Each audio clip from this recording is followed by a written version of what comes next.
Hey, salut tout le monde! Salut! J'espère que vous allez bien. Aujourd'hui, on lance une nouvelle série.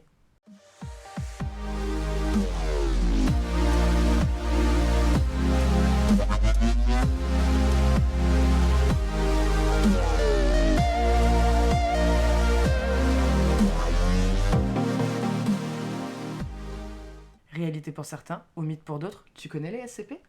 Oui, la Fondation SCP, c'est une organisation internationale clandestine qui a pour objectif de confiner et d'étudier toutes les anomalies pouvant représenter une menace pour la planète. SCP, abréviation de sécuriser, contenir et protéger, c'est le nom qui est donné à chaque anomalie confinée ou répertoriée à la Fondation.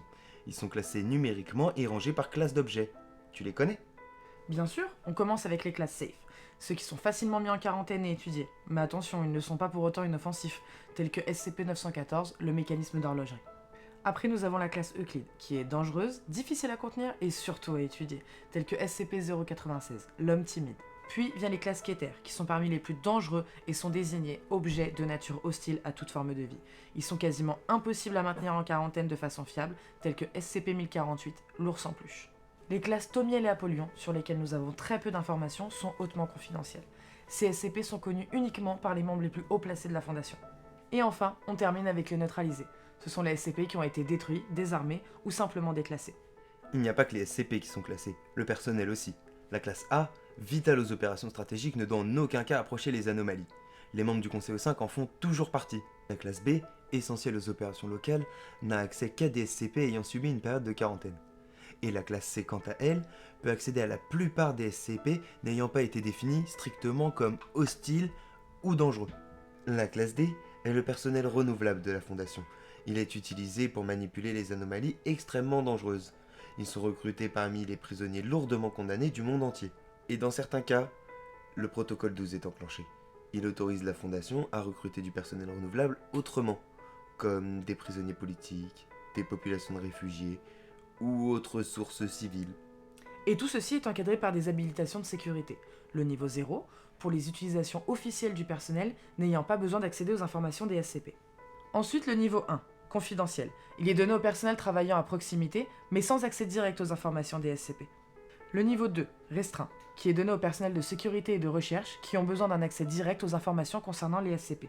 Ensuite, nous avons le niveau 3, secret. Il est donné au personnel supérieur de sécurité et de recherche qui ont besoin d'infos en profondeur concernant les circonstances de la récupération ou du confinement des SCP. Le niveau 4, top secret. Il est donné au personnel supérieur de l'administration qui a besoin d'un accès à l'ensemble des sites et des renseignements, tels que des données stratégiques à long terme. Et enfin, on termine avec le niveau 5, Tomiel. Il est donné au plus haut gradé du personnel administratif et il donne un accès illimité aux informations stratégiques et sensibles. Il est donné uniquement aux membres du Conseil O5. Attends, on n'a pas expliqué ce que c'est qu'un O5 encore. Les membres du Conseil O5 sont le comité des directeurs les plus haut placés. Ils ont accès à toutes les informations et supervisent toutes les opérations à travers le monde. Leur identité est classifiée et ils portent des désignations qui vont de O5-1 à O5-13. Juste en dessous, nous avons les directeurs de site qui sont responsables des opérations ainsi que de ces anomalies. Ils se rapportent directement aux O5. Ensuite, vient les opérateurs des forces d'intervention mobiles.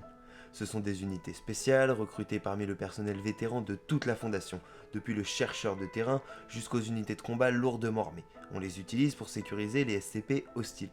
Puis, les agents d'intervention tactique. Ce sont des unités de combat militaires hautement entraînées et lourdement armées. Et les chercheurs.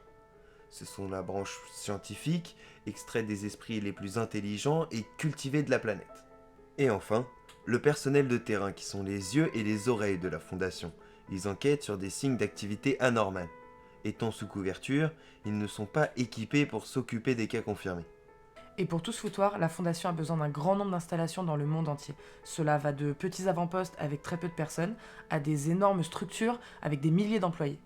Les sites sont des installations sous couverture d'établissements connus du grand public. Ils sont construits dans des endroits relativement proches de la population. Les zones sont des installations clandestines construites à l'écart de la population et contenant des anomalies très dangereuses. La plupart ont des mesures de sécurité extrêmes allant jusqu'aux ogives nucléaires. Les secteurs sont des sections des sites ou des zones qui sont désignées à des fins spécifiques telles que le stockage, le confinement ou la recherche. Et pour finir, les unités. Ce sont des sections autonomes des sites ou des zones qui contiennent des anomalies et qui sont conçues pour se sceller automatiquement en cas de brèche de confinement ou de tout autre événement catastrophique. La Fondation n'est pas le seul groupe qui est investi et intéressé. Il y a de nombreux autres groupes qui possèdent, utilisent ou essaient de créer des SCP pour leur profit personnel ou pour protéger l'humanité. Certaines sont des rivaux, d'autres sont dissidents, et certains groupes sont associés à la Fondation. Bon bah voilà, Ah ouais, comme ça, sans fin, sans transition, rien. bah, c'est déjà pas mal. Ok. Très bien. J'éteins et on va se coucher.